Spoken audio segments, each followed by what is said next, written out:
Hey guys, so in this tutorial I will show you how to activate your two-factor authentication for your Fortnite or Epic Games account here. So let's begin.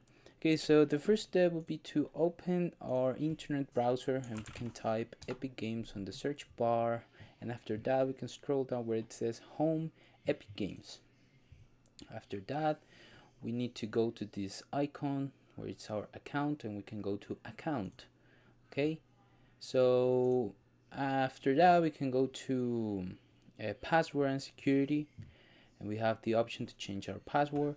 We don't need that, but we can scroll down to see that we have a section called two-factor authentication, and we have three different options. Okay, so it's very important, guys, for you to have access on your Gmail or email account that it's registered here on the Epic Games account, because they're going to send you a message with a code that you need to put here. Okay, so for example, we can click on setup, and after that it will request an icon. Okay, so with that we need to access to our account.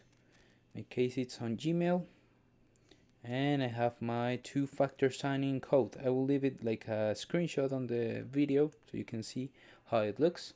And after that I can just put my code in here, and basically that's it. So thank you guys, that's the tutorial. I hope you like it, and bye.